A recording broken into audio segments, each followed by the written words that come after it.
Buenas, en este vídeo vamos a hablar sobre tres aspectos fundamentales a la hora de elaborar nuestra cadena de sonido.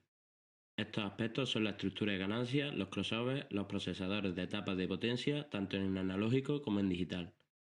La estructura de ganancias se refiere a mantener a lo largo de la cadena de audio un nivel de señal coherente entre cada eslabón de la cadena con una buena relación señal-ruido desde que se genera la señal, de forma que la calidad de sonido sea óptima desde el principio hasta que la señal se reproduce por los altavoces.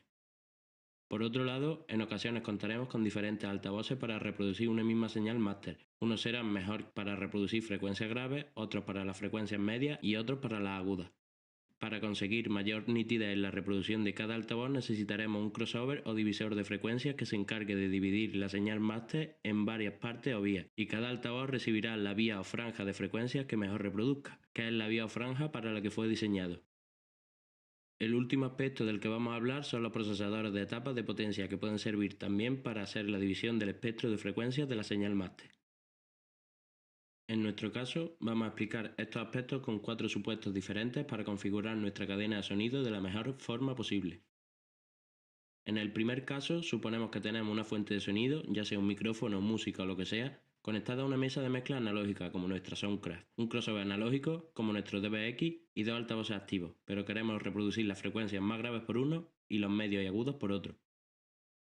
Debemos asegurarnos de mantener la estructura de ganancia óptima a lo largo de nuestra cadena, por lo que ajustamos la ganancia del canal en el que entra nuestra señal de audio de forma que el nivel de señal que entre esté en torno a más 4 dBu, y mandarla al máster desde el fader del canal manteniendo el nivel a más 4 dBu, y le damos salida hacia el crossover por el fader máster a más 4 dBu también.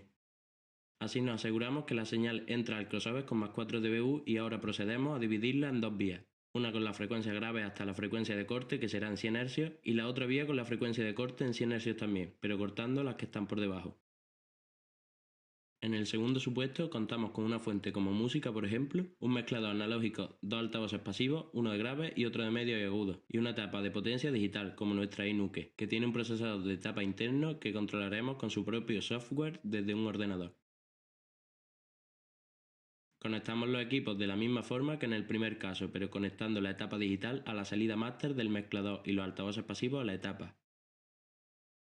De este modo mantenemos la estructura de ganancias de la misma forma que lo hacemos en el supuesto anterior, y una vez llega la señal óptima a nuestra etapa, esta enviará la señal ya dividida a los dos altavoces. Esto es porque la iNuke tiene un DSP interno que realizará el crossover, pero la configuración de ese crossover la haremos a través de su software desde nuestro ordenador, con las mismas dos vías que hicimos con el crossover DBX en el caso anterior.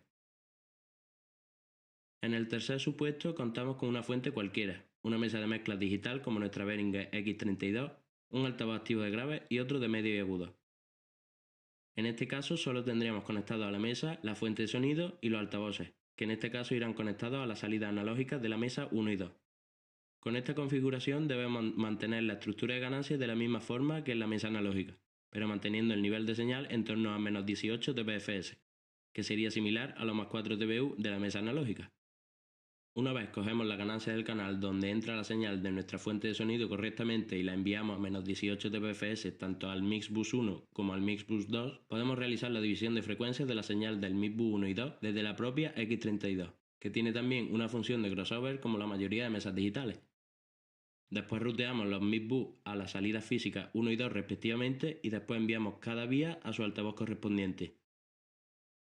En el último supuesto tenemos una fuente de sonido cualquiera, una mesa de mezcla X32 y dos altavoces activos con DSP interno como nuestros TurboSound.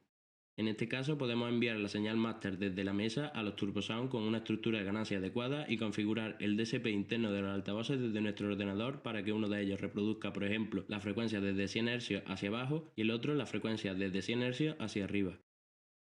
Y nada más. Estos serían 4 ejemplos en los que conseguiríamos que los altavoces de los que disponemos reproduzcan la señal que queremos con una buena calidad de sonido, teniendo en cuenta aspectos tan importantes en una cadena de sonido como lo son la estructura de ganancias, los divisores de frecuencia y los procesadores de etapa de potencia. Eso es todo. Hasta la próxima.